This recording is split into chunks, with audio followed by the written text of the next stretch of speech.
네, 지난 추석 연휴에 벌어진 이영학 사건은 우리 사회를 충격에 빠지게 했습니다. 천사 아빠의 가면을 쓰고 철저히 이중 생활했던 이영학의 엽기 행각뿐 아니라 수사 초기 경찰의 미흡한 대처까지 낱낱이 밝혀지면서 더 국민적인 공분을 사고 있습니다. 현장에서 이 사건 취재한 이경국 기자와 자세하게 얘기 나눠보겠습니다. 어서 오십시오. 네, 안녕하십니까. 네, 현장에서 계속 취재를 해오고 있는데 사건을 경찰로부터 넘겨받은 이 검찰도 본격적인 수사에 나섰는데요. 오늘도 이영학을 불러서 조사를 한다고요? 네, 그렇습니다. 검찰은 지난 13일, 그러니까 금요일 경찰로부터 사건을 넘겨받아 수사하기 시작을 했습니다. 당일에도 7시간 동안 첫 번째 기초 조사가 진행이 됐는데요. 검찰 조사를 받고 나온 이영학은 고개를 푹 숙이면서 벌을 달게 받겠다고 네. 취재진 앞에서 입을 열었습니다. 당시 이영학의 말 먼저 들어보도록 하겠습니다. 제 잘못 다 인정했고요. 지금 천천히 제가 그동안 약에 너무 취해 있었습니다. 곧 많은 분들께 더 사과하면서 제가 모든 죄 받겠습니다. 네, 주말 동안 검찰은 경찰이 조사한 내용 전반을 검토하고 있는 것으로 알려졌는데요. 네. 오늘도 오후 3시에서 4시쯤 서울 동부구치소에 있는 이영학을 불러 조사할 계획이라고 밝혔습니다. 네. 검찰은 이영학의 혐의 전반과 그리고 범행 동기에 대해서 검토를 진행할 것으로 보입니다. 이 살인 외에도 이영학 부인이 지난달 스스로 목숨을 끊고 또 이영학이 퇴폐업소를 운영하면서 성매매를 알선했다는 의혹까지 제기가 됐는데요. 이에 따라 경찰도 주말에도 바쁘게 움직이고 있는 모습입니다. 의혹에 대한 수사 계획을 정리하기 위해 회의를 진행했다고 합니다. 네. 온 국민에게 충격을 줬던 이영학 사건을 좀 간략하게 정리를 해보죠. 이영학이 사전에 계획적으로 피해 학생을 노리고 범행을 한 것으로 드러난 것이죠? 네, 그렇습니다. 경찰은 그동안 살인과 시신 유기에 대해서 방점을 두고 수사를 진행해 왔습니다. 네. 이영학은 성기능의 장애를 가지고 있어서 과도하게 성에 매달렸던 것으로 확인이 됐는데요. 아내 최 씨가 숨지면서 성적인 스트레스를 과다하게 받았고 이 대상을 물색하던 도중에 비교적 쉽게 접근할 수 있는 이 중학생 딸의 친구를 끌어들여서 범행을 저지른 것으로 확인이 됐습니다. 네. 당시 수면제를 먹이고 딸을 외출시킨 뒤에 범행을 저질렀는데 이 약효가 떨어져 여중생이 잠시 깨어난 사이에 이 저항을 하고 나니 우발적으로 범행을 저지른 것으로 드러났습니다. 이 경찰은 프로파일러까지 투입을 해서 성장 과정, 교우 관계, 이런 사회적 관계 전반과 정신 및 심리 상태에 대해서 조사를 진행을 했습니다. 이 결과 반사회적 인격 장애라고 부르죠. 이른바 사이코패스 성향이 있는 것으로 확인이 됐습니다. 네. 이 구속영장이 기각되긴 했지만 이 양에 대해서도 살펴볼 필요가 있습니다. 이 양이 YTN의 단독 보도를 통해 이 시신 유기 과정과 범행에 적극적으로 가담했다는 정황이 드러나기도 했는데요. 경찰 조사 과정에서 이 양은 그렇게 해야 할 것만 같았다 이런 생각이 들었다고 네. 진술을 하기도 했습니다. 이는 이 아버지에 대한 어떤 맹목적인 믿음 이런 것들이 범행을 저지른 것의 원인이 된다는 분석도 존재합니다. 네, 뭐 쉽게 이해가 가지는 않습니다만 많은 부분들이 밝혀지고 있는데 아직도 이영학을 둘러싼 의혹들이 많습니다. 어떤 것들이 있습니까? 네, 의혹이 굉장히 많습니다. 네. 경찰이 오늘 아직도 남아있는 의혹들에 대해서 추가로 수사 계획을 정리해 발표하기로 했습니다. 먼저 지난달 이영학의 아내 최 씨가 스스로 목숨을 끊은 부분에 대해서인데요. 영상을 보면서 설명을 드리도록 하겠습니다. 네. 이영학은 아내가 숨졌음에도 불구하고 태연하게 휴대폰을 만지거나 이 딸로부터 휴대전화를 넘겨받아서 살펴보고 또 이제 구급차에도 동승하지 않는 모습을 확인할 수가 있습니다. 굉장히 의아한 모습인데요. 네. 이후에 최 씨 이마에서는 찢겨진 듯한 상처까지 발견이 되면서 이 경찰은 자살에 대해서도 추가로 조사가 필요하다, 조사를 진행하겠다는 계획을 밝히기도 했습니다. 앞서서 이영학은 외제차 여러 대를 끌고 다니고 이렇게 끌고 다녔다는 자료와 진술도 꾸준히 이어져 왔는데요. 네.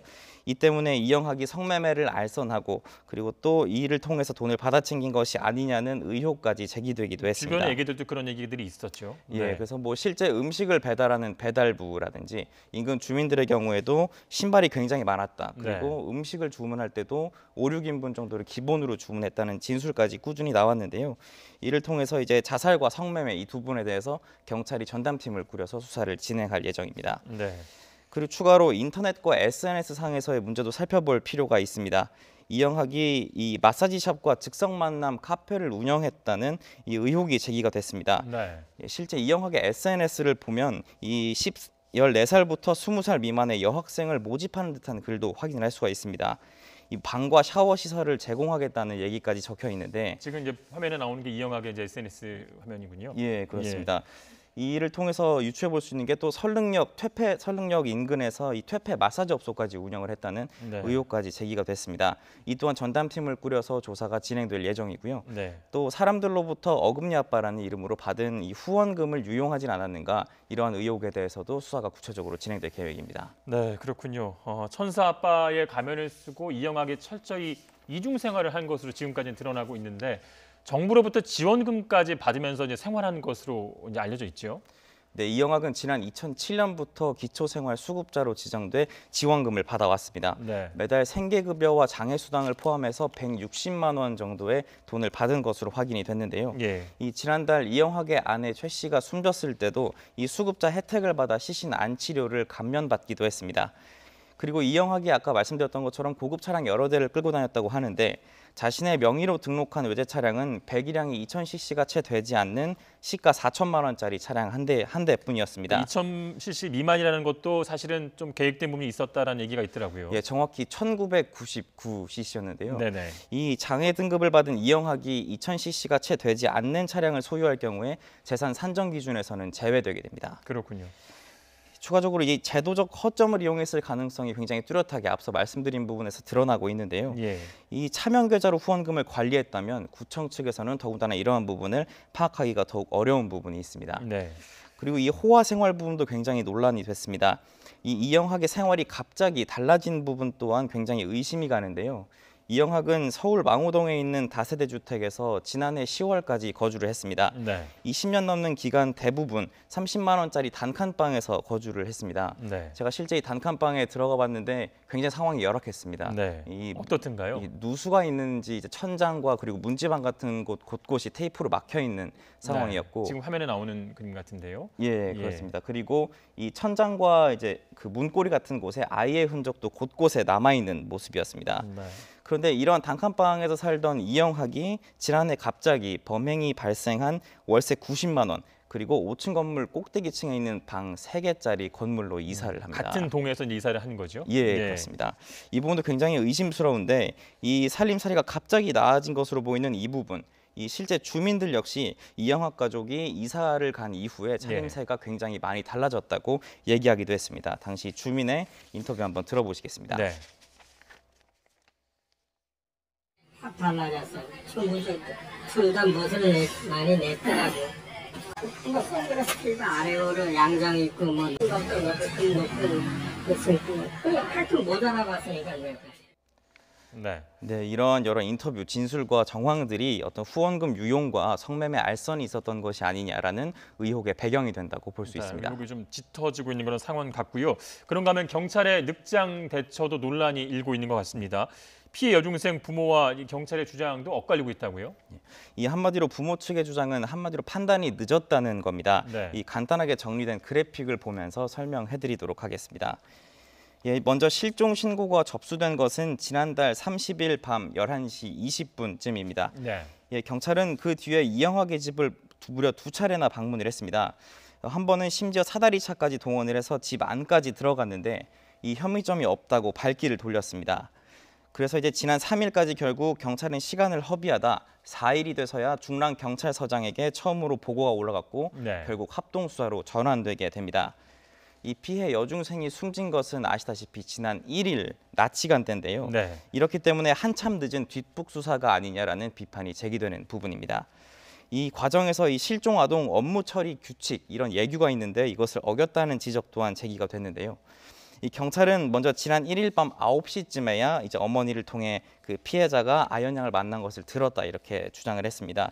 그러니까 피해 여중생의 어머니가 이영학 딸과 통화한 사실을 이제 뒤늦게야 알았다는 건데 네. 하지만 이제 피해 여중생 부모 같은 경우에는 다른 주장을 하고 있습니다. 이 피해 여중생이 이영학 딸을 만났다, 이 이모양을 만났다는 얘기를 신고 당시에 이미 전달을 했다 예. 이렇게 주장을 하고 있는데요. 그런데도 경찰이 이 늑장을 부렸다는 겁니다. 심지어 경찰이 집을 압수수색하는 과정에서도 영장이 없다면서 굉장히 머뭇거렸다고 하는 얘기도 전해지고 있습니다. 네. 참고로 말씀드리자면 이때는 추석 명절 특별 치안 활동 기간이라는 기간이었는데요. 이 명절 기간을 맞아서 강력 범죄에 더욱 강력하게 단속을 하겠다, 더욱 강력하게 임하겠다라고 표명한 그런 기간에 발생한 범죄라 더욱 가슴 아픈 상황이라고 할 수 있습니다. 네, 많은 국민의 공분을 사고 있는데 이경욱 기자가 좀 취재를 하면서 좀 느낀 점이 좀 있다면 어떤 게 있겠습니까? 네, 말 그대로 의혹투성이인 사건이라고 말씀을 드릴 수가 네. 있습니다. 아까도 말씀드렸던 성매매, 알선 의혹 등은 SNS나 혹은 인터넷 홈페이지를 통해서 굉장히 흔적이 쉽게 발견이 되고 있는데요. 하지만 제가 며칠간 현장을 직접 발로 뛰면서 확인해 본 네. 결과 직접적인 물증은 발견되지 않았습니다. 이렇기 때문에 이 사건 수사 결과를 기다리는 부모 또한 더욱더 가슴이 미어지는 상황이라고 할 수 있겠는데요. 네. 이 상황이 더욱 심각하고 매우 많은 의혹들이 얽혀 있는 사건인 만큼 검찰과 경찰이 더욱 적극적이고 철저히 수사를 해서 의혹이 반드시 해소되어야 할 것입니다. 이경욱 기자도 취재할 게 더 많이 있을 것 같습니다. 오늘 수고하셨습니다. 네, 감사합니다.